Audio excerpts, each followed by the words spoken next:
Sidelines with Rob Browne. Talk sporty to me.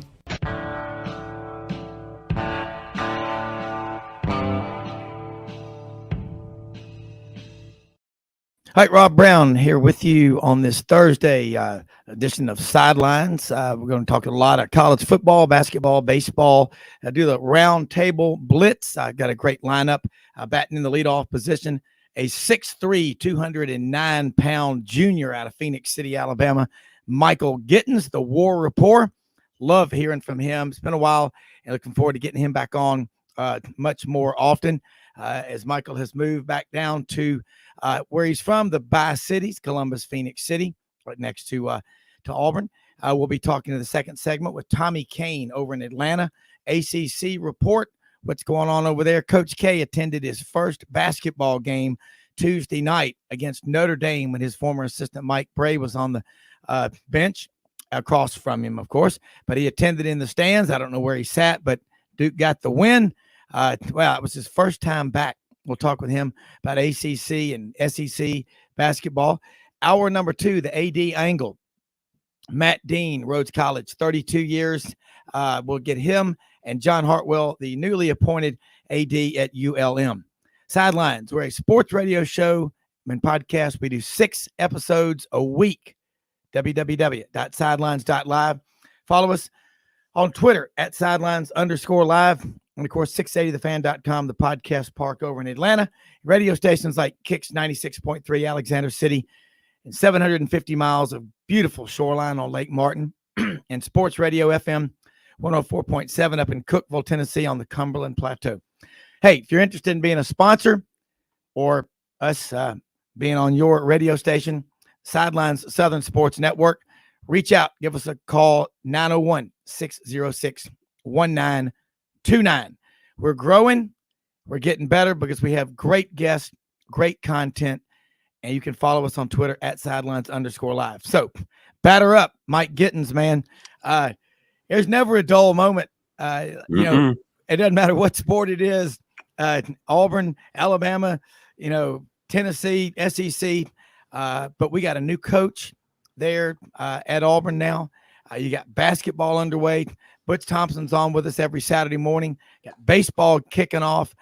There's a lot going on, so I'm going to let you take it from here, put the ball in your hands, and let you run with it. No, listen, Auburn has hired Hugh Freeze to be the next football coach. There was Robert. There was some pushback at first, but now I think that people have moved on to talking football for the most part. Hugh Freeze has hit the ground running. This man is recruiting. He is recruiting at a much higher level than his predecessor. So utilizing the portal and going out and getting kids, he turned in the top, 16, 17 recruiting class, which was pretty good given that he only had 2 weeks, essentially from the time of his hire to early signing day in December. And he's done a pretty good job so far. Now, he hasn't coached anything yet. And I think that that's something that we just got to keep in mind. He hasn't coached anything yet, but he seems to have hired the staff that he wants. And they've got to get their system in place and just try to get going here.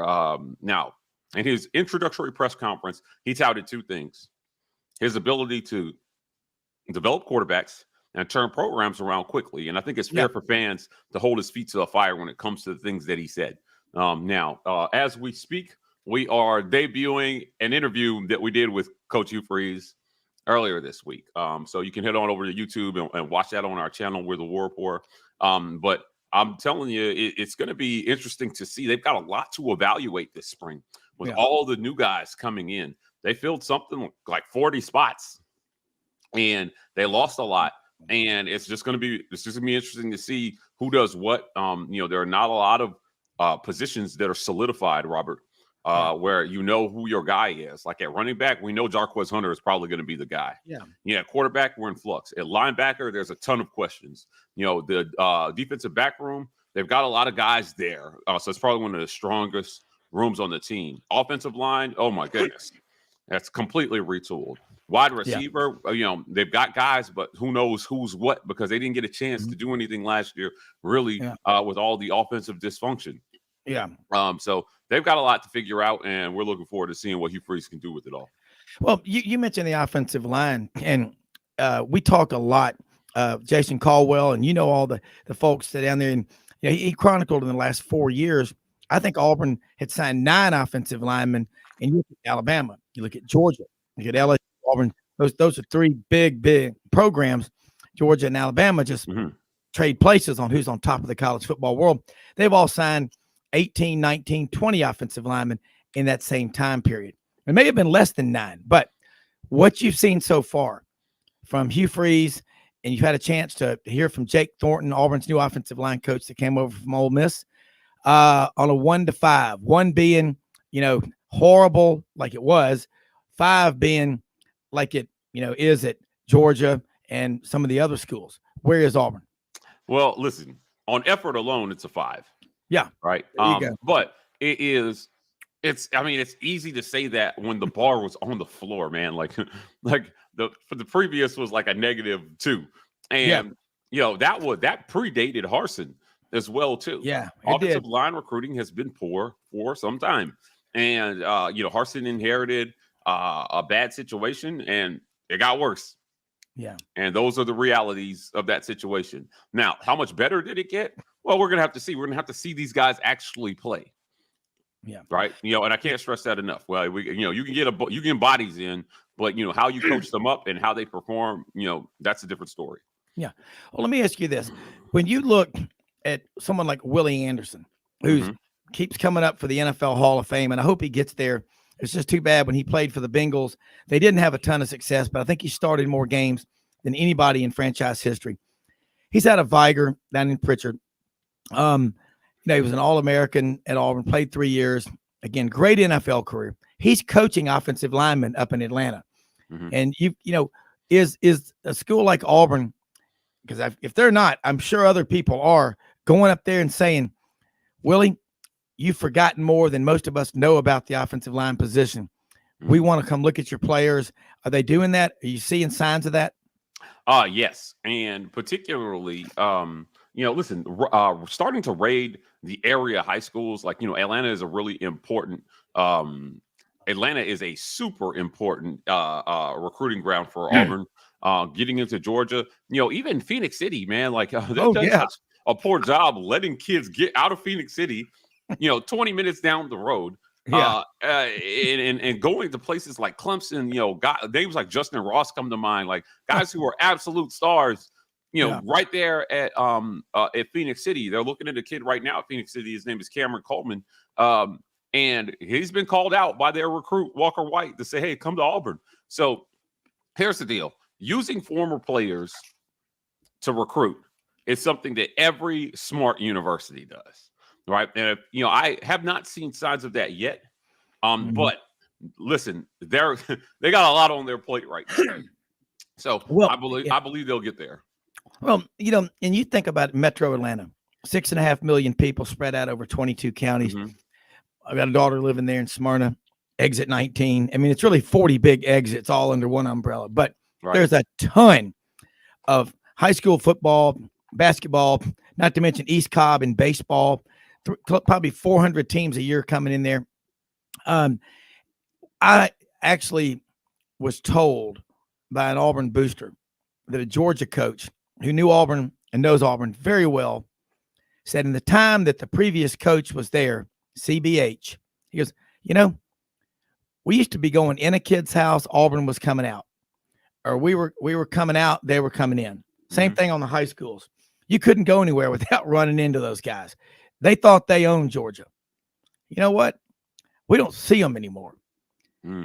That was the canary, a flock of seagulls in the coal mine right there when that, and I don't even want to say where I heard that, but I mean, it was from, significant person.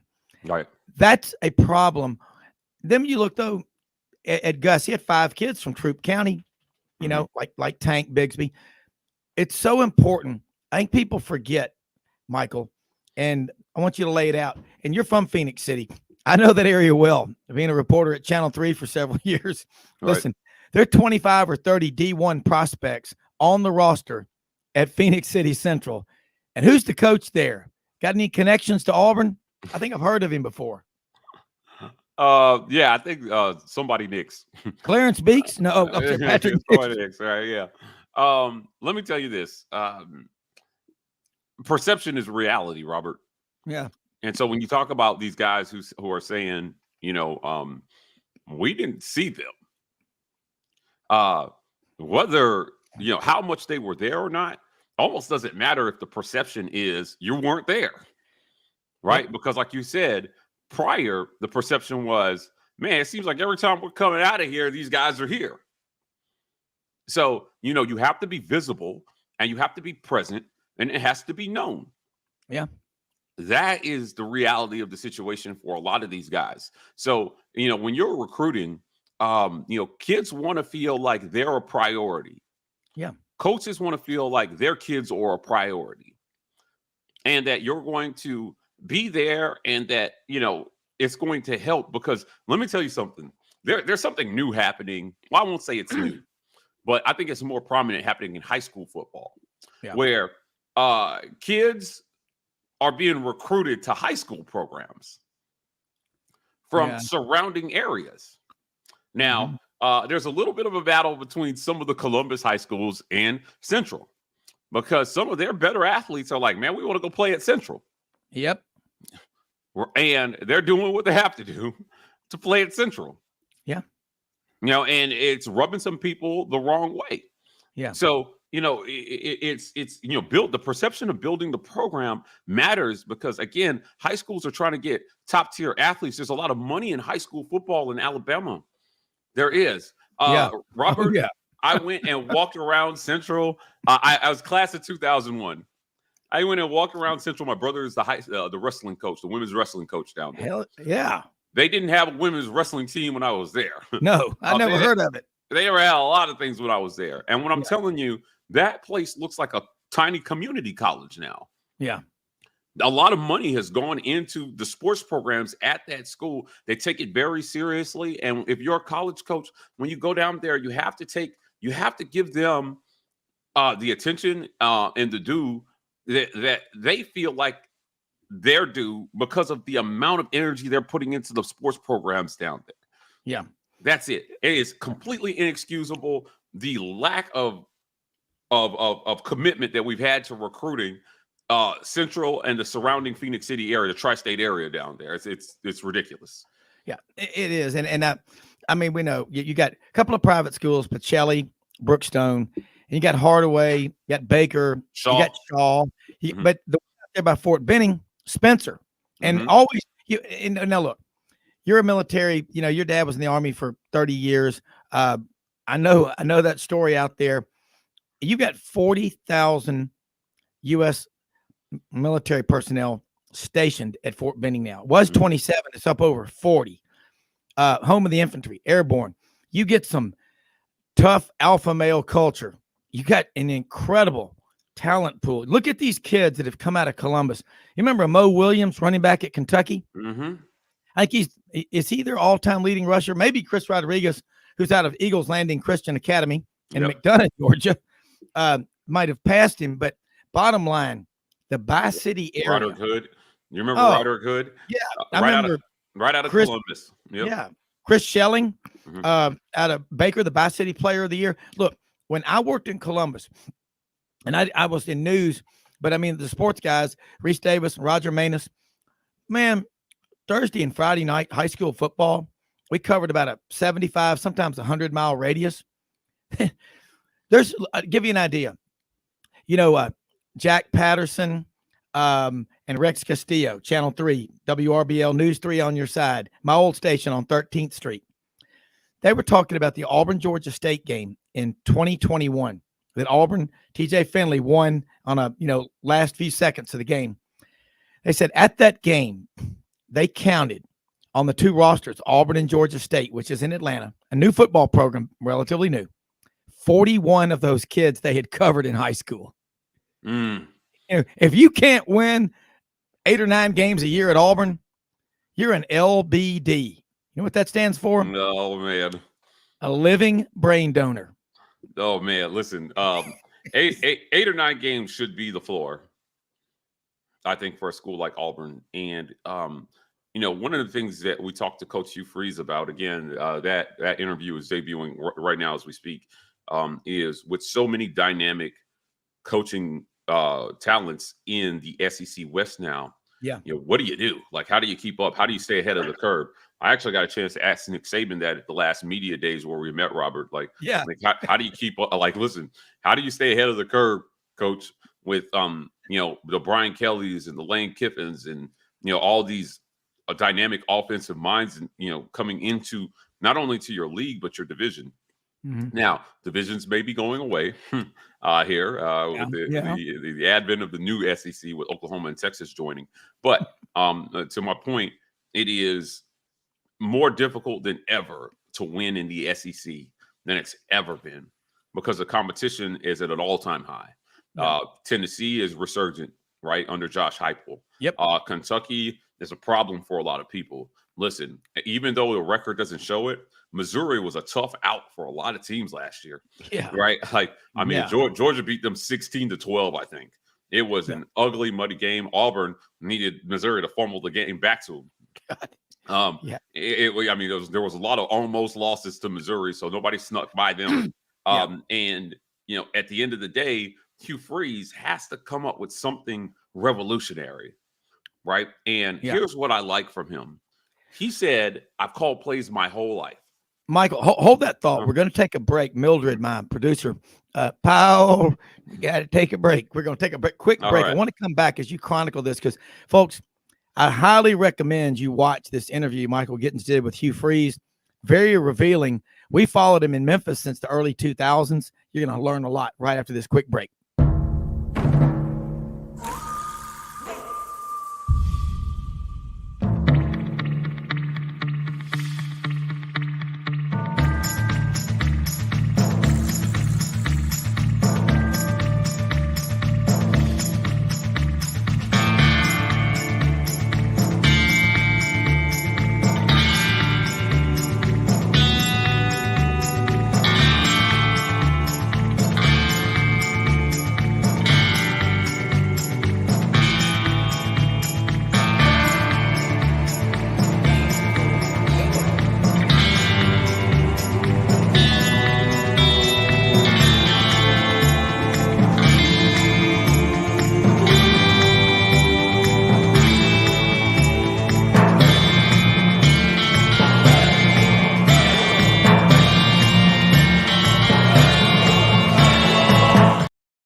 All right, Michael Gittens, you were making inroads into the interview with Hugh Freeze and what he talked about at his, press conference, what he wants to do at Auburn. So let's continue with that because it's great stuff. Yeah, listen, Hugh Freeze in his introductory press conference said, I've called plays my entire life. But in hiring an offensive coordinator, I'm open to melding my system with somebody whose ideas may help improve on what I've done my whole career and vice versa. I want to improve on what they do and put something together. So he has shown an openness to evolving what he's done. And let me tell you something. In the SEC, if you are not evolving, you may have some short-term success, but the better coaches are eventually going to come back on you and you're going to get left in the dust. Now, what do I mean by that? When Saban got to Alabama, they played 3 yards in a cloud of dust type football. Yeah. Find good running backs, have a strong offensive line, and get a game manager at quarterback. Now, what do I mean? The Greg McElroy types, right? Yeah. Like never going to play, never going to be an NFL star, but he won't lose you a game.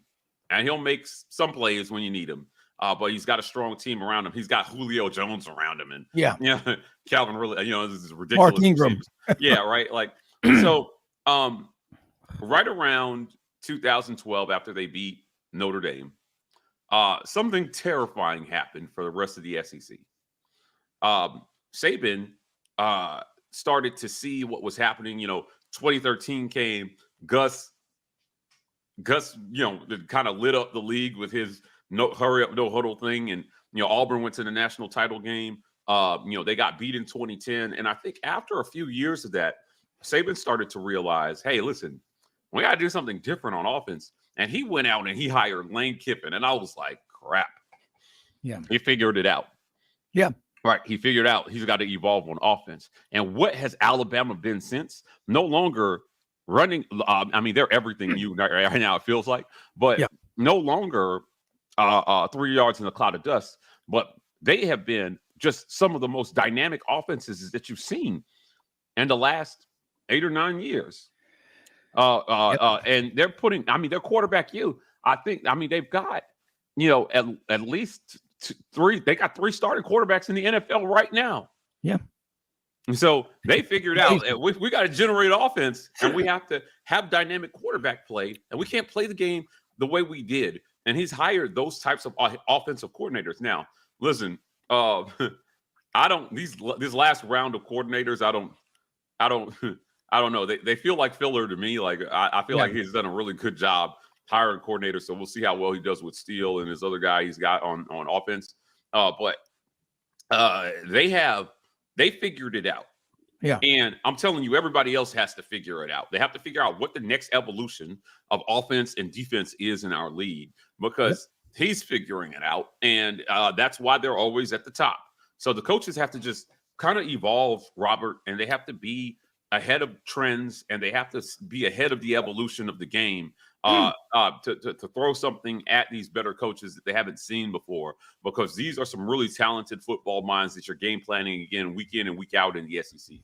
No, you go back in Alabama 6 or 7 years ago, they were averaging around 31 points a game. Mm-hmm. And since then, it's about 45. Insane. Yeah, and they made that quantum leap, and they're very smart to do it. And, another thing is, in talking with some of my Alabama friends who know that program really, really, really well, I mean, in ways you can't imagine. And they're like, as great a coach as Nick Saban is, he's got to be careful the longer he's coaching, again, to ward off, people saying, he's old. He's not old. He's only 71. That's not old. And he's got the vigor of a 35 or 40-year-old. Mm-hmm. But how much, does he delegate down the chain? Is he still in touch with who are the top coaches coming up through the ranks? Okay.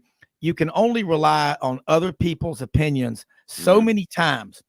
And, Bobby Bowden, toward the end of his career, God bless him, he was incredible. But, I mean, it got harder for the top up-and-coming assistant coaches around the country, Michael, I think you'd believe, to pick up their families and move across the country to go there for maybe a year, could be 3 years, could be 2 years. You don't know. Well, Alabama, as great as they are, the run that Coach Bryant had, that 25-year run, 13 SEC titles, 6 championships from 1982, which when he retired after the Liberty Bowl, the 21-15 win over Illinois and Memphis, till 2009. In that 27-year span, they won 1 national championship and 3 SEC titles. They shared one. They won one in 89. They shared it with Auburn and Tennessee. Lost to Auburn that year. They didn't feel too good. 92 national champions and 99. Georgia, 1982 to 2002. You think Georgia doesn't have, quote, unlimited resources and talent, 4th most talent-rich state in America? That 20-year span, no SEC titles for 20 years. I mean, it can flip in a heartbeat. You think Duke basketball is the same now without Coach K? Right. Michael, I don't know if your dad was in special forces or not, but if you think like a special forces operator, because you're very cerebral and you're talking about if you're not evolving and innovating, you're going backwards and you're dying, and it's a quick death. And I want to hear what you think about Montgomery. Ron Roberts, I've followed for years, the creeper defense. I think Hugh Freeze went and got some guys like a guy 40 years ago did. James Daniels, Joe Witt from Enterprise, James Daniels from over in at Lee High School, brought them in 40 years ago to Auburn. Who were these guys? Some of them are high school coaches. How'd that work out? Listen, Philip Montgomery is an interesting hire to me. You're talking about a guy who runs a lot of 4 receiver sets. We talked on our show the other day about, how much is a tight end going to get used in the system? I don't think, based on what we've seen, 2 tight end sets might not be a thing at Auburn, but four receiver sets definitely maybe, which will be good for recruiting at that position. Auburn has not, I'm going to say Auburn has not passed the ball at a high clip, really, since Jarrett Stidham. And it's not been a thing, even in some of the championship seasons or championship runs. They have been more run-focused teams more than anything, or run play action. And so, part of getting those kids like Justin Ross to come to Auburn is about showing a system that shows they're going to be able to use their talents in your system. Yeah. And I think that Philip Montgomery is bringing that type of system in. Now, again, what we see on tape and how you execute it in the SEC are 2 totally different things. I can't stress that enough. So when people say, Mike, it sounds like you really like this staff. And I was like, well, I'm going to wait until I see what they put on the field before I make any final judgments. Yeah. But right now, there is a lot in theory to like about what these guys are bringing in. Now let's talk about Ron Roberts. Got a chance to talk to him at a media scrum that we had a few weeks ago up at the new Athletic Performance Center. And he's going to be running a lot of 3-down linemen with a hybrid linebacker edge guy that can put his hand in the dirt when needed and bum rush the quarterback or drop back into coverage. So we're going to see that defense is going to be extremely multiple, Robert. And it's interesting because from what I can tell, the amount that they're going to lean on linebacker in his defense is very interesting to me based on the fact that linebacker is definitely the weakest group. That's the weakest position group right now. Now, I liked Christian Robinson, the former linebacker coach, but his group did not perform well last year. Owen Papo was one of the highest rated recruits in Auburn history, from a star and a rating standpoint. Oh, yeah. And let me tell you something. He was always out of position. Wesley Steiner, these guys were always in the wrong gap in the run game, right? They didn't do much in coverage. And I think you'll see a guy like Owen get to the NFL and perform much better than he did in college just with proper coaching. Yeah. So this system has to put these guys in a better position to understand what their assignment is and what to do, because I'm telling you, it is really difficult to play defense in this league when you're constantly allowing running backs to the second level. And you can't stop them. You can't stop them there, putting a lot of pressure on your defense. So Ron Roberts is going to try to solve that problem for Auburn here in 2023. And, these coordinators together, they have to come together and they've got to come up with something that complements each other, man. Like, we talked a lot about, the hurry up, no huddle is great when it's working. But it sucks because maybe your defense, even when you're scoring, is on the field a lot. Yes.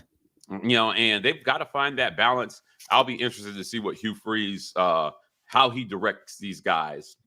We talk about Saban and delegating. Hugh Freeze has talked a lot about, honestly, just taking a step back and doing the things that he needs to do rather than micromanaging these guys so that he can be the head coach and make sure that the overall success of the program is a reality.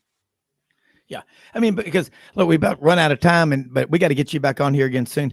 I'm just a big believer in the more you delegate, the more you pass off to other people, you're losing your direct control. And what gets restaurants, what gets businesses in trouble is when you get away from the quality control. That's the hardest part about it. And Nick Saban may go back to square one and be involved in every decision. But, when you take a look at Bill O'Brien, he probably, one of my Alabama friends told me hadn't called an entire game in 20 or 25 years on offense. But hey, they won 11 games. It's not like they weren't any good. But then you look at what they did on defense. Pete Golding and Charles Kelly, co-coordinators. No way. That's not Jeremy Pruitt. That's not Kirby Smart. I tell you who I believe is doing everything in their power to keep Jeremy Pruitt out of the SEC and kept him from getting on the staff at Alabama? I'll tell you what, there's some schools in the SEC East that didn't want that to happen. I mean, Jeremy Pruitt is an outstanding defensive coordinator. He is. But I also think Kevin Steele is too. I'm a big fan of Kevin Steele. Every one of his defenses, except maybe one at Auburn, was top 15 in the country. And he is an alpha male. He's going to go in that locker room and wake people up. So that's going to be fun to watch. But hey, there's a lot happening. But I just think Nick Saban, as he goes along, he's the GOAT. We're not going to argue that. Mm-hmm. But in a short period of time, Kirby Smart is making a lot of noise, and he's only 46 years old. Oh man, let me tell you, what Kirby Smart is doing is pretty remarkable. And I'll tell you this: we asked Coach Hugh Freeze about that, and he said that they're not going to shy away from a shot at what is the gold standard. He acknowledged that what Saban and Smart are doing, they're the gold standard of college football right now.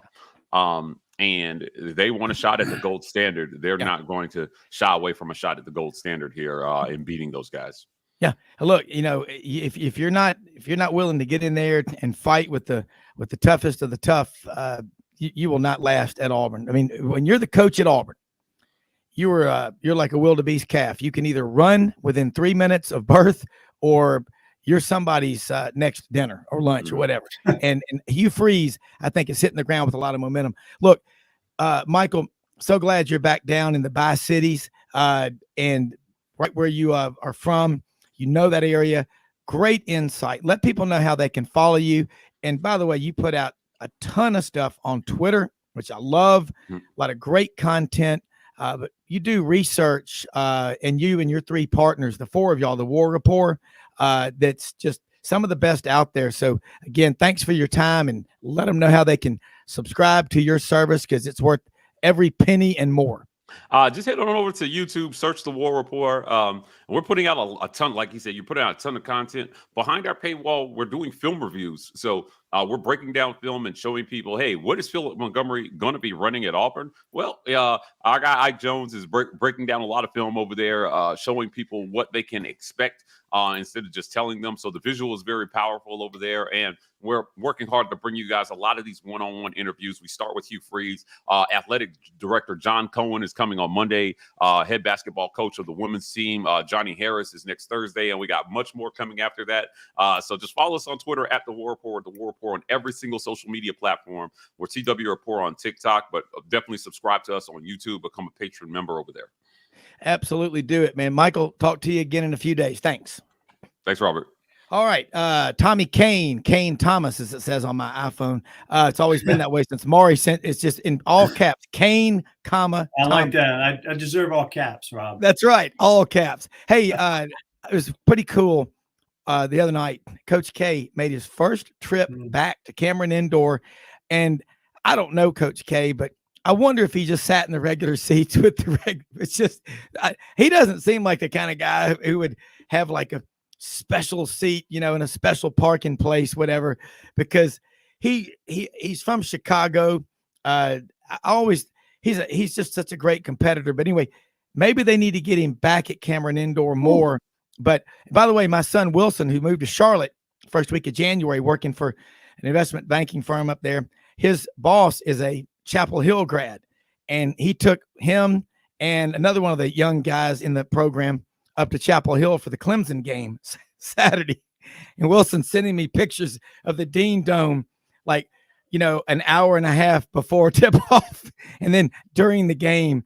And he was like, holy cow, Dad. He goes, you're right about ACC basketball. These aren't arenas. They are cathedrals to college basketball. And even in a year when the ACC isn't stacked with a bunch of ranked teams, and I'm an SEC guy saying this, but we talked with Joe Klein on the show a couple of days ago from ESPN. I said, Joe, I remember when you played at Notre Dame and number one ranked Virginia, because my sisters were in school at Highlands College in Roanoke, and a lot of their friends were at UVA and WNL. So I followed Lee Raker, Jeff Lamp, Ralph Sampson. I followed Virginia. I used to listen to the games on a station out of Harrisburg, Virginia, and I could hear it. And we talked about when y'all beat Virginia, they were number one, I think. Notre Dame beat them 52-51. This is before you transferred to Arkansas. And Joe Klein reeled off every starter and even the reserves in that game. But that's what we grew up with basketball. So let me just say, give you an intro. We're going to be right back, and I'm going to let you tell stories that nobody else can.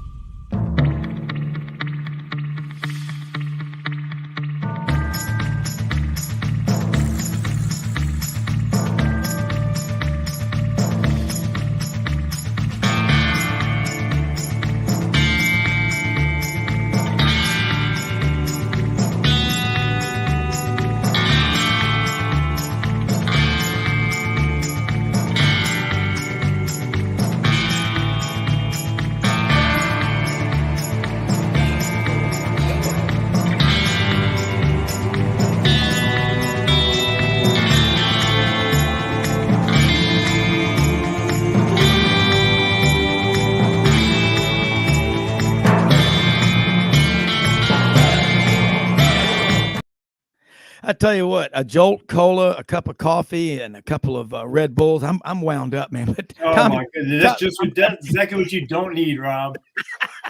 Golly, man. No, I've just got the River Rose coffee over here in Wynn. But I'll just tell you, I'm talking to Joe Klein, and I said, he played in the NBA 15 years and won a gold medal on the U.S. Olympic team in 1984. It was just it. I love college basketball, but again, I love talking to you because you are the poster boy, of what it is, a manager, but you were in practice every day. You got that chance. That's a Hollywood script, but just talking about those Virginia teams. And remember when Virginia made the Final Four? It was the year after Sampson was gone. Remember that? Yeah. I mean, that was, you think about Terry Holland and the coaching up there, and being from Memphis, Paul Tudor Jones went to my school to PDS, and then he went to MUS, my rival. But, John Paul Jones Arena is named after his father up in Charlottesville. Great facility. Oh my God. But NC State's ranked now. So let's talk about ACC basketball. And if I want you to stay on in the next hour or two, because it's the AD angle with Matt Dean from over at Rhodes College, coached women's ball for 16 years over there. And John Hartwell, of course, who played at the Citadel, who's the new AD at ULM. But these guys are basketball junkies on steroids. And so the three of y'all together, it's going to be like having Robert Plant, John Paul Jones, and Jimmy Page. And I'm selling the tickets. As long as I'm get to be Jimmy Page, I'm good. That's cool. There you go. Let's talk some basketball, man. Yeah, for sure. The ACC is it's interesting. I literally have to check it every morning just to see the rankings, because everybody is just it's just still shocking to me. I mean, Pitt is on top of the rankings. I think they're on a 6-game winning streak right now. I just looked at their schedule right before I jumped on with you. They could win out the rest of the season. They don't have a whole lot of standing in their way coming through. I think that they got Miami as the very last game of the year. But other than that, I mean, Pitt's gonna win the regular season ACC title. I mean, I really think they have a great shot at it, and that is just it's just shocking. I would have loved to have seen the odds in Vegas for Pitt winning the ACC regular season title at the beginning of the year, but it looks like that very well could shake up to be that way. So hats off to Coach Capel and what he's done. I mean, Virginia's right there tied with them, in first place, but we'll see how it all shakes out. But it's interesting and it's fun. NC State's got a big one this weekend with North Carolina, so that's big for us to kind of get that win against our rivals. They handed it to us earlier in the year. We lost earlier this week to Syracuse. Up at Syracuse. It's always a tough place to play. That damn matchup zone that Boeheim runs is just, I mean, you can practice for it all you want in practice, just till you see it and how they run it on you. It's just, it's just a different beast. But yeah, so the ACC is an interesting thing. The ACC tournament, I think, is going to be fantastic. I really don't think I don't think Pitt or Virginia is going to be the ones to win this thing out. I think it's going to be somebody that nobody expects this year. That's just my gut feeling. I think somebody's going to come out of the woodwork and kind of surprise everybody, and hopefully it's my Wolfpack, right? So yeah, I mean, I absolutely agree with you. And look at Clemson, Virginia, Pitt, all these schools. And last year you had 3 teams make the Elite Eight. North Carolina started off struggling. Duke right. at the end. Again, Tommy, did you like the way that they made it a made-for-TV drama, the ending of Coach K's career? I mean, I don't know him. You've been around him, I know, but that love fest, to sit in with the rocking chairs at that last home game, and Carolina came in there and cleaned their clock. I hate that. I listened to his show, and I just know what he means to basketball. But ACC basketball, NC State, Duke, and Carolina, right there together. Right. Right there together. Holy cow, within 20 miles. Yeah. And now Coach K's gone, and you got a new coach there. They've won 18 games, I think. Carolina's got 16 wins this year. But anyway, last year, the SEC, it's this great league. But in the end, in the Elite Eight, you had Carolina, Duke, and Miami. You've got some really good coaches that have been coaching a long time. I bet you collectively, if you added up the years of experience of the ACC coaches, it's more than any other conference of the 32 eligible to make the March Madness tournament combined.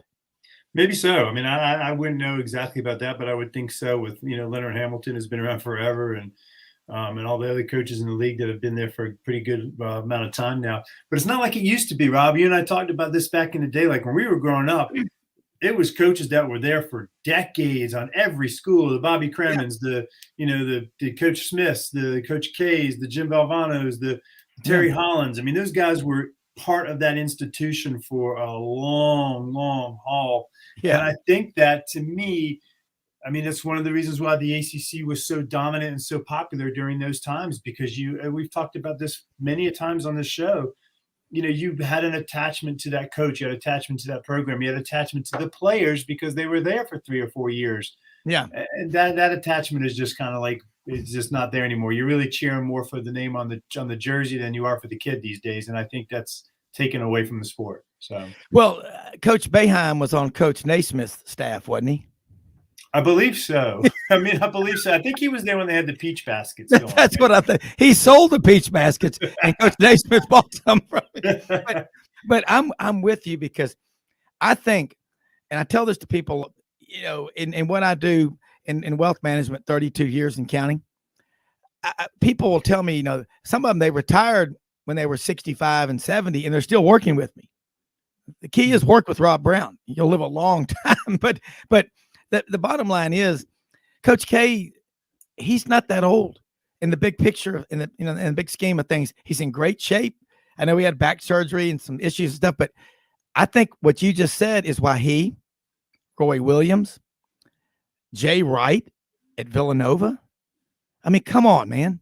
Yeah. Come back to the game. The game needs those guys. Yeah, but you know what, Rob? I mean, yeah, Coach K's had his run. I mean, look, I know he's like, I'm talking about Jay Wright. No, yeah, I mean, Jay Wright. Yeah, Jay Wright. I mean, I think that was my gut reaction when I heard he was stepping away a couple of years ago. I was like, oh, he's just fed up with the system and the transfer portal and all the crap that's going on with NIL and everything else, and he's just taken away from the love of the game. That was my take on it. I have no idea. That's just my personal opinion, but I think you're seeing that.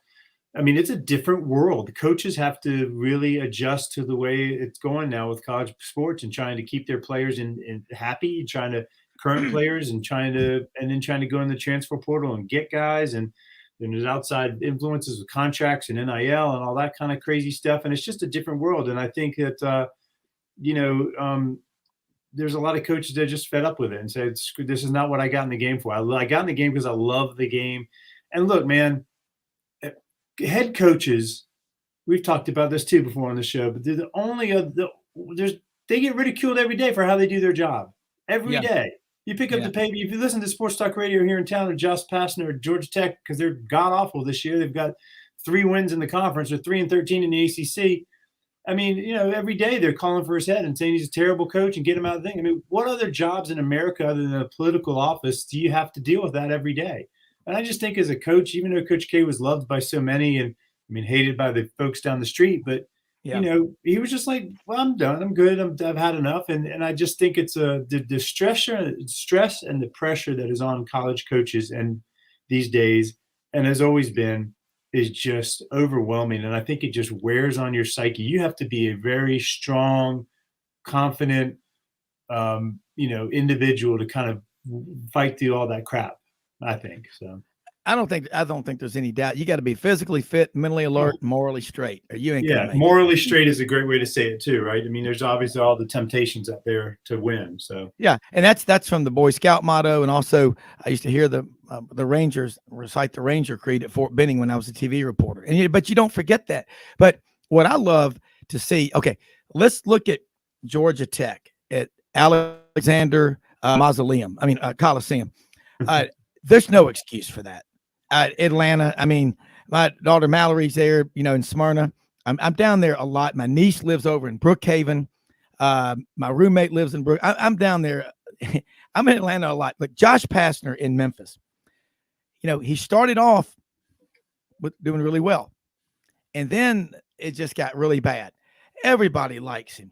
You can't help but like the guy. He's just a good, he's kind of Wally Cleaver, nice guy, just a good guy. But you can't win at Georgia Tech look, everybody has. You think Jerry Stackhouse doesn't have academic standards he's got to deal with at Vanderbilt? Right. That's a guy, in my opinion. Remember him at Carolina? Where was he from? Kinston, North Carolina. Okay. I can tell you a story about him when he was. We were recruiting him at NC State. Yeah, it was. That's when I was in school there still as a manager, and our head coach was Les Robinson. Our assistant coach was Buzz Peterson, who was went on to coach at Tennessee for a long time, and then coached at Carolina. He was Michael Jordan's roommate in college, and Buzz was our chief recruiter, our main guy. He was a super guy, super personable, just really friendly, outspoken guy, and he was a great recruiter. And we were on the hot trail for Jerry Stackhouse, and he was the number one recruit in the country, if I remember correctly. If not, I know for sure in the state, but I think he was number one in the country, or if not the top 2 or 3. I think he was. Yeah, and he would come to summer camps. We would have summer camps, for the kids, and then at night the counselors would go play games, and I would jump in with those games and stuff. And coach called me over one day, Buzz did. He said, "Hey, Stackhouse is coming to play tonight in the league. Will you make sure he gets in the games?" And I was like, "I got him." So bring him over to the games. And, those games, those pickup games were counselors, but they were also like all the local guys that were former players, like the Nate McMillans of the world and Chucky Browns and all the guys that played at NC State that still called Raleigh home during the summers that were in the NBA. And I remember watching Stackhouse play as a high school junior because it was between his junior and senior year. And he went up and did a reverse dunk on top of, I think it was Chucky Brown or something like that. He played 16 years in the NBA. And just exploded off the court. And everybody was like, holy smokes. Like you could tell right away. And I remember, this is a true story, Rob. Stackhouse came to visit our school for his official visit. And Buzz came up to me like on that Monday at practice. And he goes, "Kane, come here. I got to tell you something." He pulls me up aside. He goes, "Stackhouse is coming." And I said, "Are you serious? We're going to get Stackhouse?" Wow. He's like, he called me today, said he wants to come, but it wasn't the official signing period yet. Yeah. The next weekend, he goes and visits Chapel Hill, and we pick up the paper, the Raleigh News and Reserve on Monday morning. It says Stackhouse commits to Chapel Hill. And I mean, Coach Peterson was just distraught. He was so upset. I mean, he was just so sad. He thought he had him. And, and everybody in the country knew it was down between like Carolina, us, and I think one other team. And that's what I was saying. And all of a sudden, everybody was like, "Buzz can't recruit at NC State. He's a Chapel Hill boy. He shouldn't be at NC State. It's not the way, So he just started getting blasted in the papers and all that stuff. Thank God there wasn't social media at the time. But we thought we had Stackhouse at NC State, and he flipped and went to Carolina. Well, he's a heck of a coach. And I know when he was at the Grizzlies, then he's up at Vanderbilt, and he's got them playing some good basketball. And Joe Klein was actually in Columbia when he was on the show Tuesday with us. And, he was actually interviewing Coach Stackhouse right after he was on Sidelines with us. But man, what that's the center of the universe for college basketball. And even in a year when Carolina and Duke aren't on top of the world, right, that's must watch TV. And, you think about, again, I go back to the days of Jim Thacker, doing games over there, these voices. Of course, I also think Charlie Jones, former guy that used to do a lot of games on NBC Sports, those guys were great. And you could tell they had a lot of fun up there in the broadcast booth. Tommy, you and I were growing up watching Monday Night Football. Frank Gifford, Don Meredith, Howard Cosell with the legendary head rug. Oh, yeah. Dandy Don Meredith. Yeah. Oh my God. Yeah. How drunk were they in the fourth quarter? Man. But you think about Pat Summerall and Tom Brookshire. Oh, I still remember Jimmy the Greek doing games. Yeah. Yeah. I mean, it just, those guys had a lot of fun. And I tell you, not just because he was on the show, but Tommy, by the way, you need to be doing basketball on ESPN or ACC Network. I mean, your catalog, your inventory of knowledge is it's unreal. And what I love about is the history. And like for my son, he's living in Charlotte now, and of course he's an Auburn grad, just got out last May. But he's always, we grew up watching a lot of sports in our house. But what I love about is you understand it. You've been there. You've done it. The ACC brand is powerful. And you talk about the ACC tournament this year. I think that's going to be a lot of fun. That's going to be something you're going to want to watch because it is wide open. And I wonder at NC State, when it comes to their student body and their alumni, what percentage is in-state, out-of-state at that school? I would say for probably, and I'm guessing here, Rob, I don't know off the top of my head, but I would say enrollment right now in state is probably, I would say in the 75% range or something. Okay. I don't know, but I'm guessing, Yeah. It's one of the number one engineering schools in the country. It's one of the number one textile schools in the country. Yeah. So it has all that going for it. And when I was at school, they were just starting to build what they call the second campus, which is now called Centennial Campus. And it's just off the charts. It's got one of the state-of-the-art libraries in it. It's just like this. It's unbelievable, the research and stuff they're doing there. It's a fantastic school. It's always gotten kind of that rap of like it's an agricultural school, and there's the things, the turf management, which we do have and which is extremely important, especially in the world of sports. Heck, look at the Super Bowl, and everybody complained about the damn turf the whole time because the field was all messed up, right? So we've got, that's kind of our niche there. Whereas, the Carolina guys down the school, the liberal arts school, and they're the complete opposite. And they're driving the Mercedes and we're driving the pickup trucks. But hell, man, give me a pickup truck any day over a Mercedes. So. Hey, you think Auburn people don't hear that same narrative? Right. And when it comes, there's 13 colleges at Auburn. In the most recent fundraising drive, the College of Engineering gave $207 million. That's Auburn's profit center. Now the College of Business, but NC State, Auburn, Mississippi State, very very similar type of schools. But I want to get into this because when John Hartwell and Matt Dean are on, if you can stay with us, about college basketball, where we're going. But you think about the game, the ACC, that conference in basketball. Duke may take a little bit of a dip just because you've got a coaching change. But I want, when we come back out of this break, talk about what you know about Duke's new coach. Look, they've got 17, 18 wins.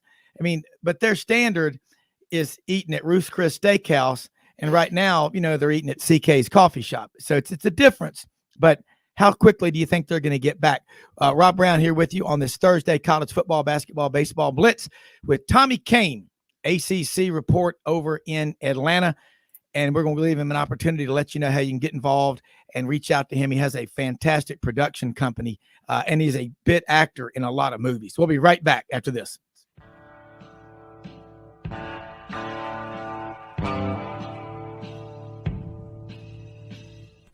Red River Ford and Toyota, located in Wynne, Arkansas. If you're in the market for a new or used car, truck, or SUV, call, go online, or drop by and see them. Located 45 minutes from Memphis, go off the 4-city exit on I-40 and go north about 15 minutes on Highway 1. Easy to work with and still believe in customer service. If you live out of town, they will deliver your vehicle to you. RedRiverFordToyota.com. Just see what they can do. Strengthen your seed zone this spring with quality tillage equipment from House Industries. Located in Cherry Valley, Arkansas, House Industries specializes in manufacturing superior equipment that will minimize your downtime and keep you working in the field. To ensure the highest quality control, all design, fabrication, and testing takes place in a 99,000 square foot manufacturing facility located right here in the heart of the Delta. Locate your nearest House equipment dealer online at houseindustriesinc.com. House Industries, breaking ground. Sidelines with Rob Browne. Talk sporty to me.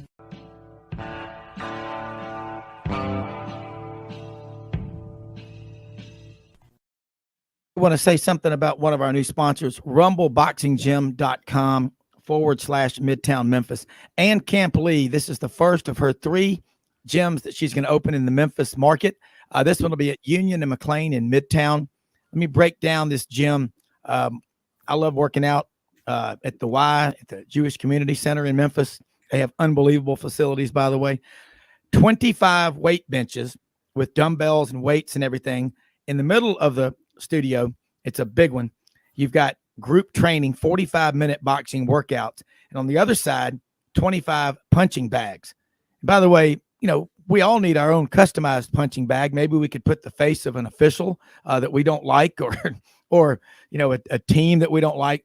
But 25 boxing bags. This is going to be the place to work out. Going to be opening late March, early April. Again, that is Midtown Memphis, this location. Go online, rumbleboxinggym.com/Midtown Memphis.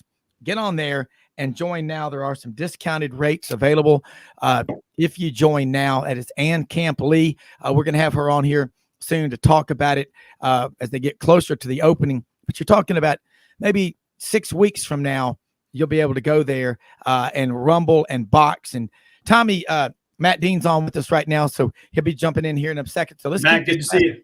You too, Tommy. Basketball conversation going. And Matt, what I asked him before the break was, let's talk about Duke's new coach, and we're going to get into a lot more. But Tommy, that the triangle, the research triangle, Duke, Carolina, NC State, all there. 18 wins in his first year. What do you think the Duke people are thinking right now? I would think that the Duke people are probably being pretty patient about it. I mean, that those are incredible shoes to try to fill. I mean, you can't fill them. I mean, no. Hubert Davis stepped in last year, stepping in for Rory Williams, took his team to the final game. And that was probably, unfortunately it was great for the school, but for Hubert Davis, might've been the kiss of death, because then everybody's expecting that every year after year after year, and it ain't going to happen. I mean, they made a great run last year, but that's not going to be seen. I think Shire at Duke is, people know that he's filling the all-time greatest, in my opinion, college coach, basketball coach, maybe coach in the top, 10 of all coaches ever. I mean, his accolades, his records, what he's done is unprecedented.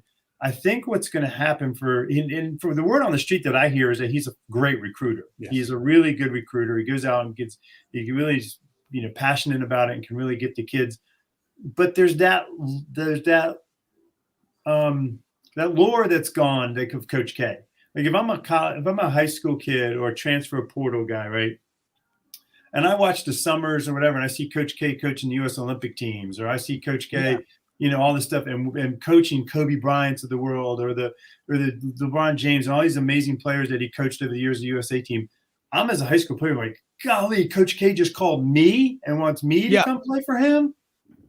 That's a whole lot more powerful than saying, oh, John Shire just called me and wants me to come play for him. I mean, it's 2 different levels. And I think it's just the Duke fans are just going to have to be patient. I think Shire's a good coach. I mean, who knows? I guess he's a good coach. We'll find out. I mean, he's done well this year, but this is his first year. And, all his coaching experience has been just at Duke. He played a little bit professionally in some of the development leagues. He had an injury to his eye, I know, and that hurt him and derailed him for a while, and he went overseas and played. But he was a hell of a player as a college player. I mean, he was a great player, played all 4 years. Word on the street, he's a good recruiter. So I think it's just going to have to come down to patience and time to see what he can do year after year, because that's what Duke fans expect, is year after year, we're in the top 10, we're vying for a championship. And that is a enormously high bar to set. I mean, I guess a good way to look at it is being the got to take over for Coach K, be like living in the median on I-95. You got to pull out of your driveway doing about 105 just to keep pace with traffic. But I think the Duke name is so powerful. But you remember the early years of Coach K. It was awful. They were terrible. I mean, you got it. There's a great book Feinstein wrote about I forget it's about Coach K, Coach Smith, and Coach Alvano, their relationship. It's a great read. And Coach K, I think we've told the story on here before, but his first contract or salary with Duke basketball coming out of was $40,000 a year. He was there for a couple of years. They were losing. They were getting beat left and right. Yeah. And everybody, again, before social media and before everything else, but everybody, all the alumni and all the boosters were calling for him. Get him out. He's not the man. He's not the man. Yeah. And I want to say Foster, maybe was the AD there. I can't remember the guy's name. Went in to meet with Coach K, and Coach K walked in and sat down. Thought, in the book tells you, Coach K was like, I thought I was going to get fired. And he slid up a piece of paper across my desk. He said, Mike, I believe in you. I want to sign you to an extension. Not fire him, but give him an extension. He goes, you're going to be the head coach of Duke basketball. Can you imagine what that impact was on college basketball and the world of basketball with that one signing of that one contract? Yeah. So just awesome. But I mean, people had to be patient with him, but there wasn't that level of expectation to win. They had, have had some good years before he came or whatever, and it's just going to be interesting to see how it all fleshes out. I think the transfer portal evens everything out, man. I'm telling you, like, you can get as many 5-star high school kids to come in, but if I get 2 or 3 juniors that are transferring in from other schools that have played 2 or 3 years already, they're mature, they're bigger, they're stronger, and then I can get them to gel. Now look at Pittsburgh. You can beat anybody when you get transfer portal guys. And so it'll be interesting to see how it all fleshes out. Because, for a long time, Coach K didn't even take transfers. Before the transfer portal and all that stuff, Coach K had a golden rule, like he never took transfers into his school. You can go back and look. There was 1 or 2 that kind of sprinkled in here and there, but he never really took them. He was always a freshman, build them up from there and go. So it'll be interesting to see how it all works out with Coach Shire. No, it will be. Matt, jump in this conversation with Tommy Kane on the round table. A lot of college basketball. I love this. Tommy's hit everything out of the park. We said, the thing that's incredible, if you look at Coach K's tenure, like Tommy alluded to, after the second or third year, he was in trouble. And he had an AD that supported him. For some reason, saw the vision. What a great decision that was by Bill Foster, if that's the man. Yeah. And, the relationship he had with USA Basketball, that really, I don't know if that was over 12 years, Tommy, or what the length of that was before he retired. But, when you go into a living room and you can say, I've coached Kobe, I've coached LeBron, I've coached Dwayne Wade, what else do you have to do? Now, that being said, let's look at Coach Schreier, who was a great player, as Tommy mentioned, at Duke. I've heard the same thing, Tommy. He's just a tremendous recruiter. He relates well. He's obviously a lot younger. So we say this in the business sometimes, he's the new shiny toy. But the great equalizer, and we've talked about it in football, Rob, and I think it's even more prevalent in basketball. Tommy, you get 2 guys that can play, that are men. I don't care if you're a 5-star. If I'm 21 or 22, and I've been in the weight room 3 more years than you, and I've repped about 100 games, I'm better. I'm better than you. And a lot of times you look at the way the NBA projects kids, they draft these 19-year-old kids, not on the now, it's on the future. And it's the same premise as a transfer portal kid helping a program out. As Tommy mentioned, Pittsburgh's a great example. I'm just telling you, it's going to be a wild tournament. Every week, we've had 8 number 1 teams lose this year, or not 8 teams, but there's 8 losses by number 1 teams. I think that's the largest since the AP rankings, if I'm not mistaken. So last night, you kind of saw that coming, I thought, last night, despite the fact there were 2 starters out for Tennessee. They lost twice on the buzzer beaters the last 2 games. They're at home. There's a lot of parity. I don't know who the true number 1 is, but I think Duke, obviously they'll be in the NCAA tournament this year. Can they get to the second weekend? And I think that's how you're judged. The gold standard with Coach K was getting the Final Fours, winning national championships, getting the Elite Eights. I think it'd be great if John could get to the Sweet 16 this year. I'm not sure they can. Yeah. Well, yeah. Let me say this before I go back to Tommy. You talked about that line on the Tennessee-Alabama game. Alabama was plus 2.5. Right. And I'm like going, the people in Las Vegas, pretty smart. As our friend Jimmy Ott, Bet Rivers podcast down in Baton Rouge says on the show, a lot of tall buildings in Las Vegas. Mark Schlabach says the same thing, ESPN.com, because of a lot of reasons, but they win. And you think about that game, Tennessee in their last 4 or 5 games been pretty awful. Lost several games. And I was like, it reminds me of the stock market. The market goes way down, and you're like, it's just going to go further and further. And it's called a dead cat bounce in the financial markets. Go down, down, boom. It was a perfect storm. 2 starters out for Tennessee, 1 big man out for Alabama. They jumped on them early, and they never let up. But Alabama was 29.6% shooting from the 2-point range last night. I don't know what their 3-point range was, but Tommy, we're in court right now. We're appearing before the Supreme Court of the United States, the big 9 up there. Plead your case. Raise my hand. Help me, please help me. Well, I did just look it up too because I was curious. I knew I wasn't Foster, the AD at Carolina. I mean, at Duke that hired Kay. It was a guy named Tom Butters. I knew that Foster. When I said that earlier, I was like ringing the bell the wrong way. But I mean, I agree with Matt. Like the tournament's wide open, but that's what's awesome about college basketball. And I mean, that's why the tournament is much must-see basketball. And the funny thing is that it used to be the gold standard for the ACC was win the ACC tournament. You were the ACC champion. That was like hanging banners out. I mean, they still do, but you were the champion. That was the crown jewel. And now you're not really judged on that. You're more judged, like Matt said, on how far you get through the tournament and which you end up at the tournament. You could have a fantastic year. You could be Pittsburgh and be regular season champions in the ACC. You could lose in the ACC tournament, and you could lose in the NCAA tournament in the second round, and nobody's going to remember that you won the ACC regular season title. And so it's all about when it comes to tournament time, but that's why it's must-see TV, and and I agree. Matt and I are on the same page with this. Anybody can beat anybody in that tournament because you've got guys in there that are older guys that are transferred in or whatever, and it's all about getting that chemistry to work at the right time and getting those guys to all buy in. That there's no big man on the team. They're all on the team together. Anybody on any given night can lead the team in scoring or whatever. And you get that chemistry rolling with a bunch of juniors and seniors that have been, 4th, 5th year guys that are playing together. They're bigger, stronger, faster than the talented freshmen. Anything can happen. And that's where we love the game. That's why it's awesome, Yeah, Chuck Oliver told us something on the show back in the football season. He said, look, you get Arkansas going out there and playing BYU. That's a big football game out of the league during the regular season. He goes, you got a bunch of 18, 19-year-old linemen for Arkansas going up against a bunch of guys at BYU that have been on a 2-year mountain bike trip on their Mormon mission. And John, you know about that being out in Utah. They're 23 and 24 years old. You're banging heads with those guys. Those are full-grown men versus really, kids. That's just what it is. So it's I love that comparison. By the way, my brother-in-law played football at Virginia Tech, so I've always followed the Hokies. Frank Beamer, his early years, how many times did oh my God, it's just not going to work. It's not going to work. Then they go to the Sugar Bowl and play Texas and take about 50,000 people to New Orleans. Go Warhawks. Go Bears. Let's go down there and talk to John Hartwell, who loves college basketball, loves everything where they keep a score.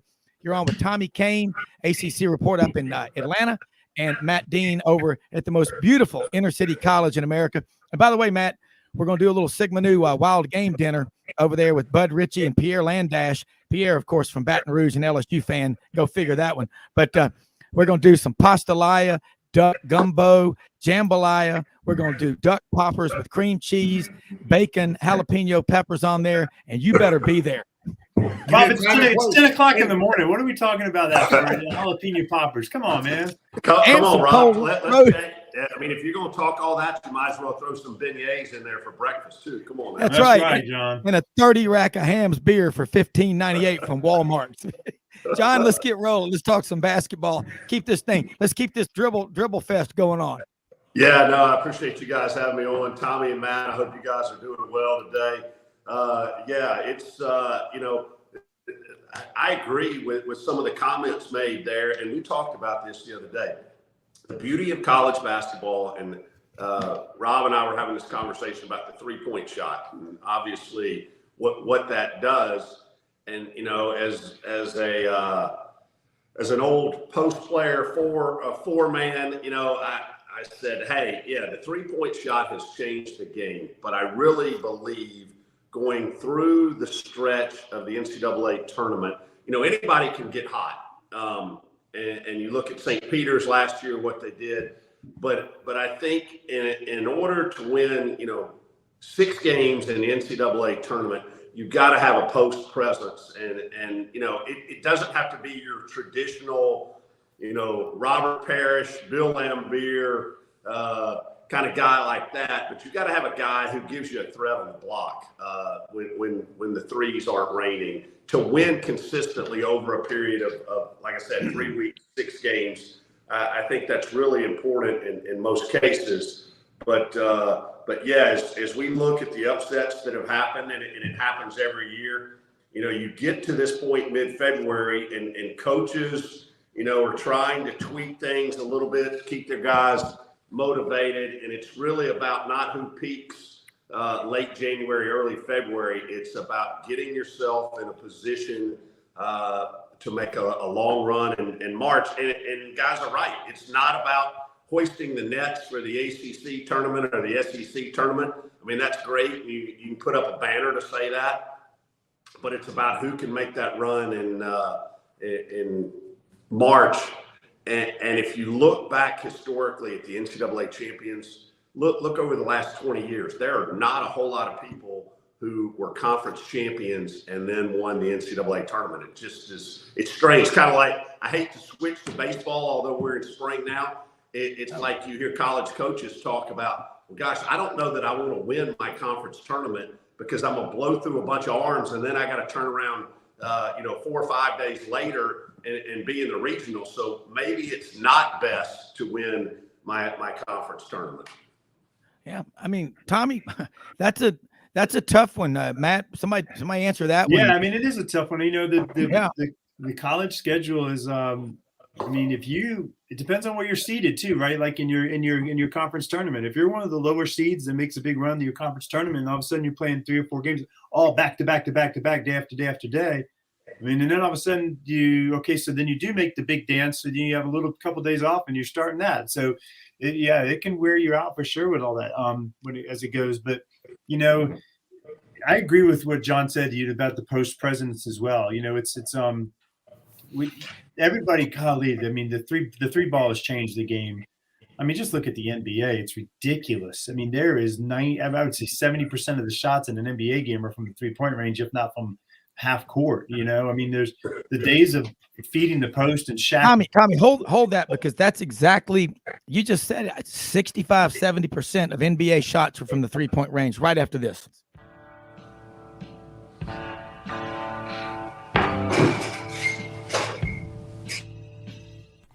Red River Ford and Toyota, located in Wynne, Arkansas.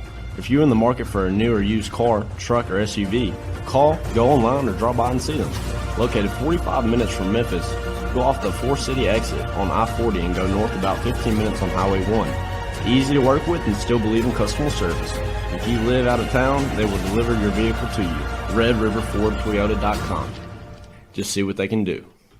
Strengthen your seed zone this spring with quality tillage equipment from House Industries. Located in Cherry Valley, Arkansas, House Industries specializes in manufacturing superior equipment that will minimize your downtime and keep you working in the field. To ensure the highest quality control, all design, fabrication, and testing takes place in a 99,000 square foot manufacturing facility located right here in the heart of the Delta.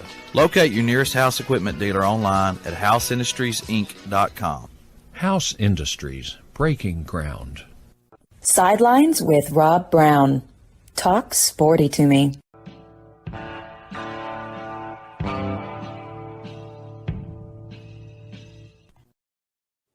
We left you at 65 to 70% of the shots in NBA games nowadays are from 3-point range. Let's go. It seems like that, right? Yeah. Oh, yeah. I mean, it's just it's changed the game, and very rarely do you see a big man sprint down the court, post up on the block, they feed him, and he does a drop step or up and under, and he gets the ball up off the glass. I mean, you just don't see that as much any day anymore.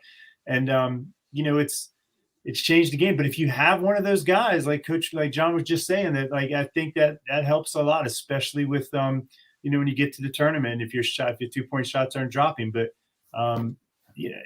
any way you look at it, like the NCAA tournament to me is the greatest sporting event across the land. I just think it is. It's the best. Matt, John, that is so true, and probably the most productive 2 days in corporate America. Are especially if it coincides with St. Patrick's Day, when there's a little bit of beer drinking and little shenanigans going on and shillelagh popping. You got to love that. But it is the greatest. And that's why, it's $1 billion plus enterprise, Matt Dean. You're from Iowa. I mean, I grew up, again, listening to WHO AM 1040, Des Moines, Iowa, or as good old boys call it, Des Moines, the Raccoon River and the Des Moines River.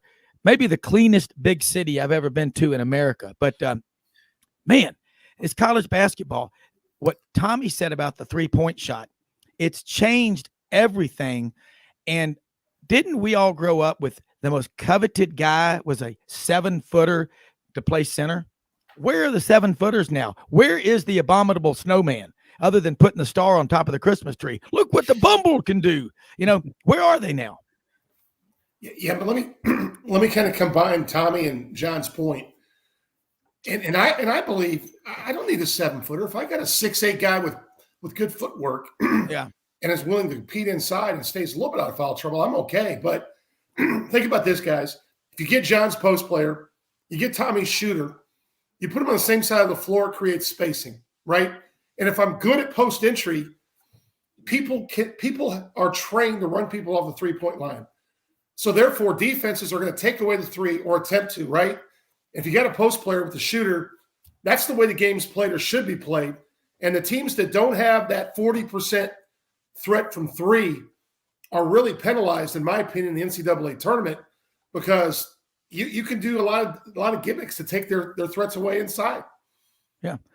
Tommy Kane, I know you got to get going to a meeting. Let people know, and I appreciate you staying on. Always love you. Stay on as long as you want. I'd love to do that with you. Let people know about your production company and all the great work you're doing, because they need to get in touch with you. I appreciate it, Rob. Yeah, I do have a video production company based out of here in Atlanta, Pack 30 Productions. And that was my number at NC State with the Wolfpack, so Pack 30 Productions. And then you can follow me on Instagram and all that stuff with Tommy Kane _talent to kind of keep up with my acting world and my hosting world and all that stuff. But I appreciate you having me on. It's always good to talk hoops, and I would sit here and talk with you guys until the sun goes down tonight if I could. But unfortunately, that doesn't pay the bills, Rob. Until I get my NIL deal for Sidelines, Yeah, we're working on that one. We're going to get our agent. We'll have to go get Pat Dye Jr. was on with us yesterday in Atlanta and do that. But no, Tommy, great stuff as always. Thanks so much. Let's do it again next week. Love talking. Take care, everybody.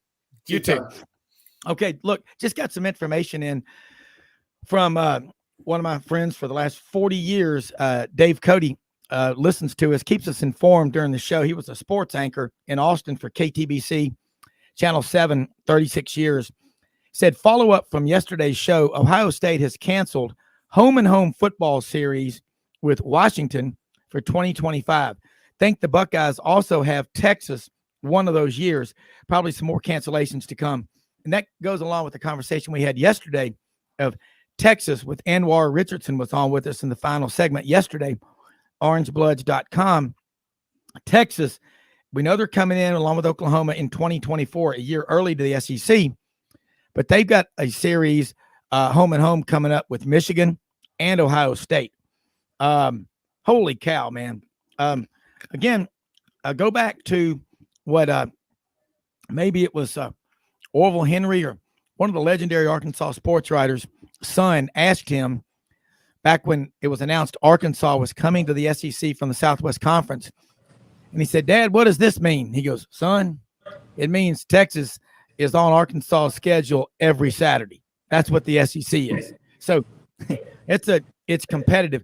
And John, I want to ask you real quick now, as the new AD at ULM Sunbelt Conference goes from Virginia to Texas, which if you study history, and I do, go back 100 years ago to what was called the Southern Conference. There were 23 schools in there, and that eventually became the SEC, the ACC in 1953, SEC in 1933.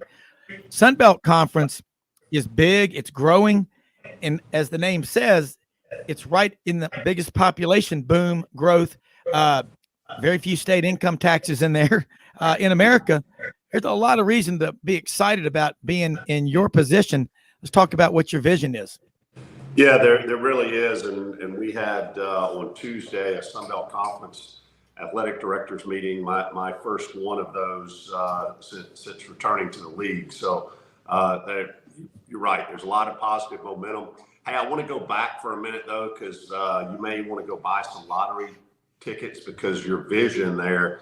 I was a couple minutes late hopping on this morning, and even though I haven't officially started for about another week at Monroe, obviously doing some work, but scheduling. Let's talk about this a little bit. I really can't go into the nuts and bolts of what we're dealing with, but we're not the only ones doing this. So obviously, with the announcement of Texas and Oklahoma coming to the SEC in 24, has launched a lot of conversation about going to 9 games for the SEC schedule.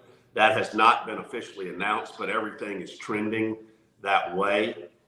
And so you've got a whole group of schools in the SEC who are looking to unload a game, which has caused quite the stir, if you will, on phone calls back and forth between institutions about, hey, can you move this game? Hey, can we do this? Hey, can we do that? And quite frankly, the other component that plays in here is there was definitely a COVID correction, for lack of a better term, in terms of the guarantee amounts for games. You know, the days of, and I'll reference back to this past fall, Utah State, we go to Tuscaloosa and play $1,910,000. You know, the days of the $1.9 million, $2 million guarantees are going away. You've seen a correction since COVID, or those contracts that have been signed since COVID, that really kind of the peaks in the $1.5 million range for those. Okay. So you've got some of these big dollar contracts that are hanging out there. You've got between, you know, SEC schools and group of 5 schools, and you've got, you know, the SEC schools, some of them trying to shed some of these games. And it's going to be interesting to see what plays out here, because there just aren't opponents available. You know, people going from 8 games to 9 games, the numbers don't lie. And so to see what transpires here over the next few months as these schedules get sorted out is going to be really, really interesting. Well, you talk about a correction, and Matt, that's a big deal. You go from $1.9 million to $1.5 million. That's $400,000. That's a bunch of people's salaries mixed in there. So that is significant. John, that's news. And also what Dave Cody said, these cancellations, people are trying to unload a game on their future schedule. Now, the one thing, John, and I don't know this because I don't deal in those buy games, but like, I'm guessing if you have a signed contract, there's a penalty fee you have to pay the institution on cancellation. Am I wrong about that? How does that work when it comes to? Yeah, in most cases, again, you know, until 3 years ago, very few of us, unless you're an attorney by trade, knew what force majeure was. Right. And since COVID, you know, the term force majeure has become a staple in contracts, basically saying, you know, an act of God, a pandemic, you know, a war, anything like that, gives an out clause. Okay. But most of the contracts prior to that do not have that in there. Now, the other thing that some schools have done, and again, back from an experience standpoint, and I've got to give Tom Holmoe, who is the AD at BYU, and their staff credit. They wrote their contracts over the last 4 or 5 years have all had a clause in there that said, hey, if we transition from being an independent to having a conference affiliation, we have the opportunity to get out of these contracts, which was really, really smart. So they've been able to get out of those. But, you know, in a lot of the standard contracts, the buyout number is the same as what the guarantee number is. And, it's going to be interesting to see how that plays out. Now, I know that, Texas and Oklahoma are paying a bunch of money as an entry fee to get into the SEC. Yeah. But it's going to be interesting to see for those games that can't get rescheduled or, games that have to be canceled, how that money is paid out. Is the individual institution going to have to pay for it? I wouldn't think so. I would think the deep coffers there in Birmingham of the SEC office, that they're going to probably have to take some of the money, the buy-in money to make people whole on these canceled contracts. Well, here's a question I have. The $49.9 million that the SEC gave out to each school last week was from the 21-22 academic year. Again, we talked about this, but is that a third straight year that it's declined a little bit? Again, that's the virus correction that you have to take into account. But I'll say this, if you go back in the spring of 2020, when there were people out there just, throwing out these apocalyptic predictions, the end of the world as we know it, and I was saying, bye, because this is an opportunity that you may never get again for 50 years. All these chickens and cowards running for cover. And you know what? Warren Buffett's right. When the market pulls back like that and things are happening crazy, you find out who's been swimming naked. Okay? So all that being said, we went from predictions that we'd be getting no money to we maintained that $45 to $50 million range. That is significant. And I think a lot of credit needs to be given to the SEC office, the athletic directors, the controllers at respective universities, and not just in the SEC, but around the country. They held their ground. They didn't quit. They didn't roll over, and they didn't have a pout fit and spread the dreary wearies all over the place. That is huge. Both of y'all as ADs know how important that is. And to all you people out there that wanted us to shut down and be scared and just stay home, stay safe, and go broke safely, you can KMA. I'll leave it at that. Well, I'll take this angle. When March of 2020 hit, AD at a small college. Yeah. We have a top 10 baseball program that was in spring break. They were like 12-2 at the time. Yeah. A top 10 men's lacrosse program, a top 20 women's lacrosse program, a former national championship women's golf program. We were doing quite well athletically. Yeah. I'm on spring break, getting ready to follow some of our teams on the trips, and I get a call from my direct report. And not only did we shut down the rest of that semester like everyone else did, we didn't come on campus again until January of 2021. And then they asked us to play everything in the spring. I mean, we were playing volleyball in April, John. We were playing football in early March. And it was killing us from a staffing standpoint. Our people that were really hurt were the trainers and the sports information staff. Okay. Yeah. And a piece of this that's never discussed is the trickle down effect. That $50 million, let's round it up from 49 whatever to 50 million.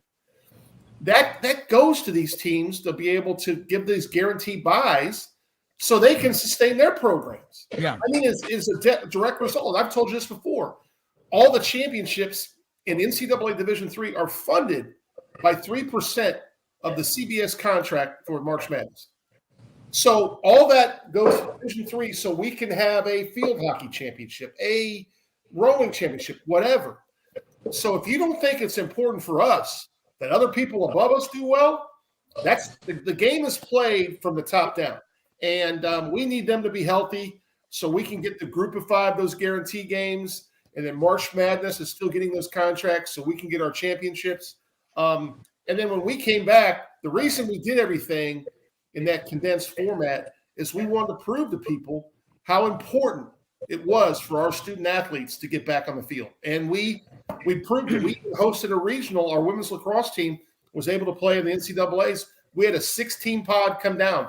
There were parents that came down from Northeast schools that did not watch their daughters play the whole year.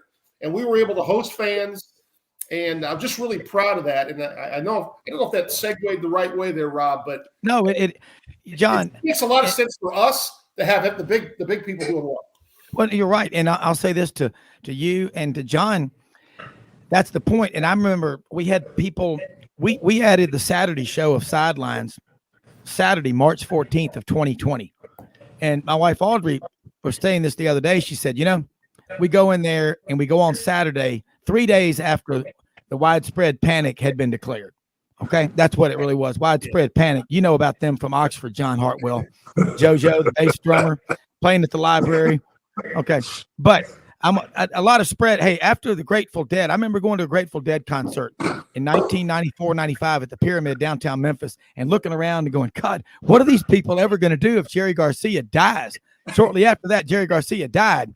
Well, they became spread heads, but I digress. Let me just say this. There were people that first weekend, what are you going to do? There's a pandemic, blah, blah, blah. I said, we're going to dominate. We're going to take over while all these cowards run and hide and go home and shut their doors and just live in fear. You can't live in fear. I'd rather die on my feet than on my knees.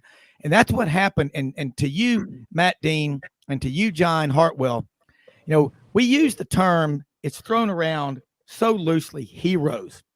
Well, what you all did and your staffers and everybody to save college athletics, let me tell you something. Health comes from your mental health. If you are mentally depressed because you're not exercising, you're not doing the things, listen, you better never stop working out. All that being said, look where we are today in college athletics. The game's as good as it's ever been across the board. The interest is there. We're going through a little bit of a bump right now. It's always darkest before dawn. After this break, John Hartwell, Matt Dean are going to fix all the problems in the world in the next 17 minutes and 30 seconds. Listen up. We'll be right back.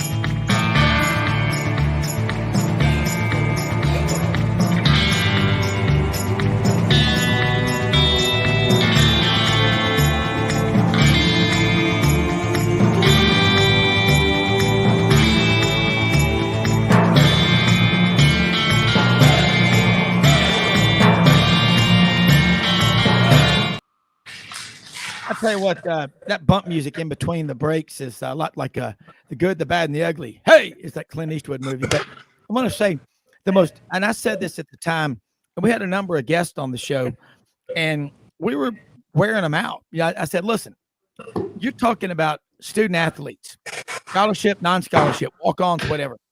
These are the most disciplined people out there. They voluntarily get up at 4:30 and 5 o'clock in the morning to go get yelled at by some strength coach that looks like Dr. Zhivago or Plowboy Frazier, who's not real forgiving if they're a minute late. But they hung in there. They worked their butts off. The universities, they scrambled. They did it. You know why? Because these are athletes. These are competitors. And all they know is when I get knocked down, I better get right back up or I am done. Your first day at the Citadel, John Hartwell, they didn't give you a flat screen TV and give you a bunch of gifts and stuff like that. You knew you were in a different world.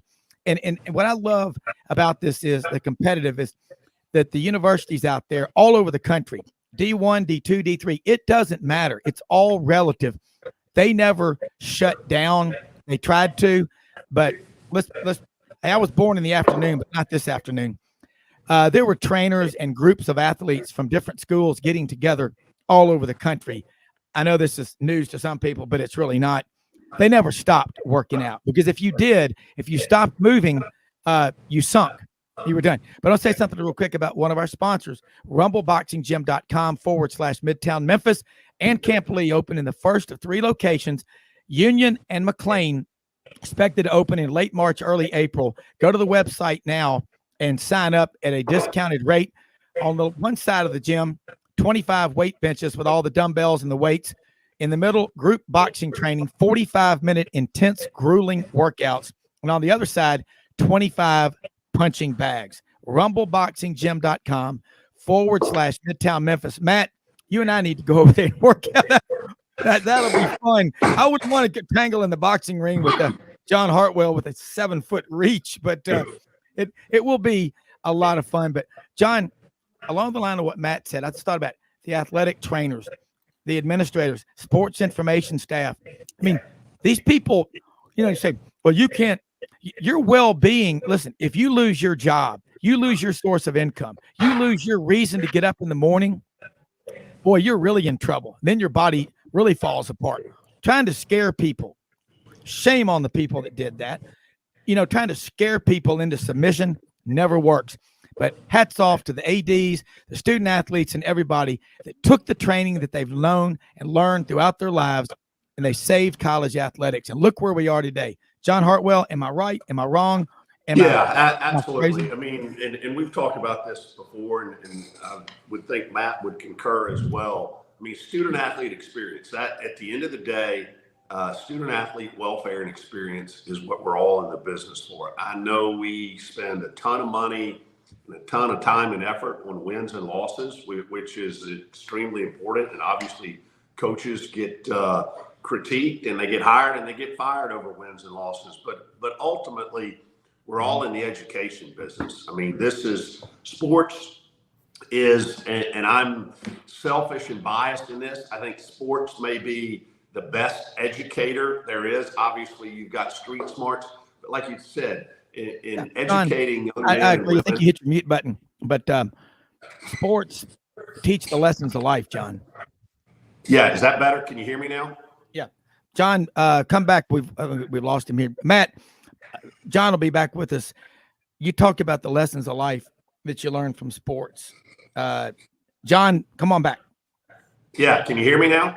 Matt, you think about when you were at Rhodes, when all this was going on, what was happening? What were some of the conversations you had with student athletes, or were you even allowed to see them in person? No, the thing we did as a staff, okay, we were testing. I'll say this: there were a lot of conversations with people about, hey, are we ever going to be able to play again?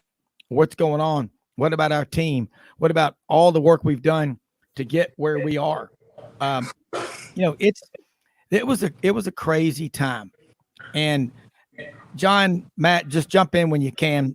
We may have had can you hear me now? Storm coming through here that blew up. It looked like there's an explosion, a mushroom cloud I'm seeing off in the distance. But you think about conversations that coaches and their student athletes had, and they had also head coaches with their staffs.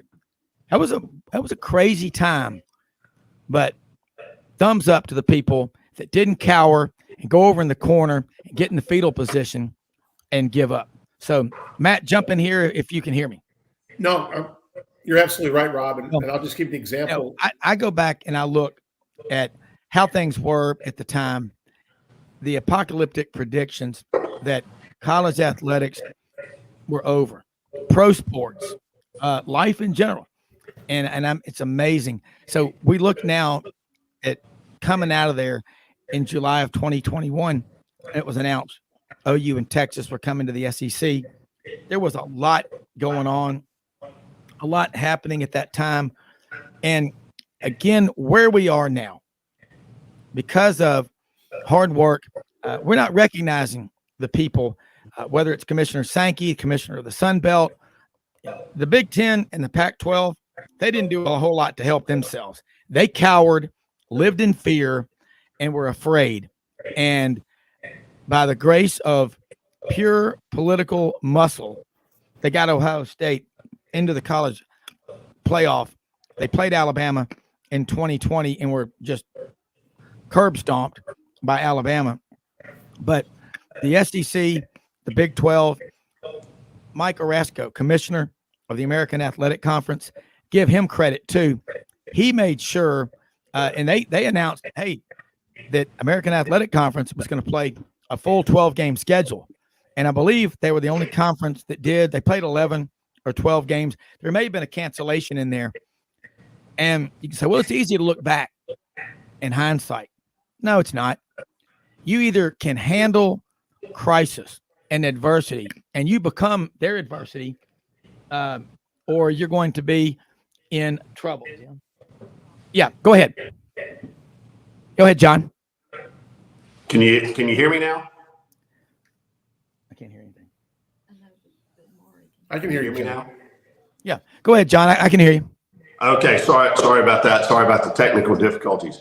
Yeah, I mean, back to the COVID example. Student athlete welfare and health that's what we're in the business for. We're educators. People get hung up on wins and losses, but we're in the business of educating young men and young women.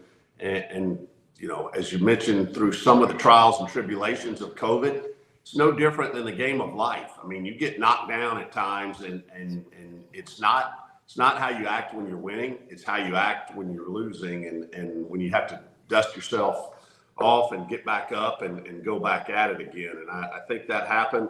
You talk about the athletic trainers. They never had a break through this. It was a tough situation for them. And I think we are seeing some of the backlash of that right now in the world of athletic trainers. It's hot. I mean, every athletic director I talk to is short on trainers. And a lot of them are getting out of college athletics and taking jobs in the private sector where they have more stable work hours, more of a 9 to 5 or whatever it may be time, and arguably getting paid more too. So that's a challenge. John, one of the things that you mentioned was athletic training field, and you're right. We've been losing trainers in season like we've never lost in the past.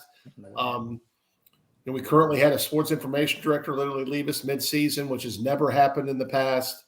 And I think the quality of life issue, the hours issue, and the salary issue, I mean, it's just really hard. I mean, we're going to have to think this through and probably reset the market on salaries for athletic trainers and for athletic media personnel as well. I think that's coming at all levels, especially ours.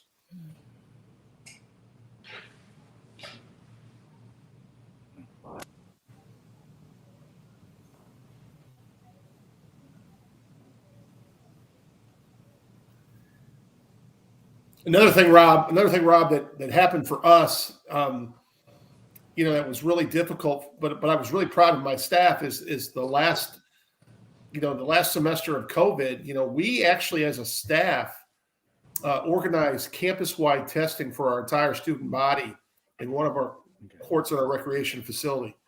And we were doing it daily. Our athletes were testing for COVID twice a week.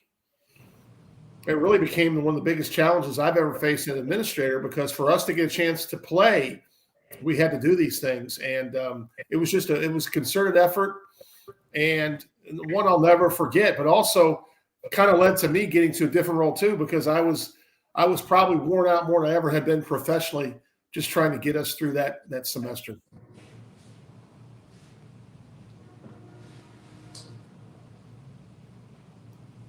John, it looks like it's just you and me now. Can you hear me? Yeah, I can. Can you hear me okay? I can, so I'll go ahead and play host for a second here. Tell me about basketball conference tournament. Where is ULM at? What about seeding? When's the conference tournament? I know we're getting ready to host 2 games ourselves this weekend, first round of conference tournament. Where are you guys? Yeah, we're so our tournament starts a week from Monday down in Pensacola. The men and women are together. In Pensacola, currently our men set at 500 in the league, 7-7 with 4 games left to play, and are looking somewhere there in the middle of the pack. The big advantage is the way our conference bracket is on both the men's and women's side.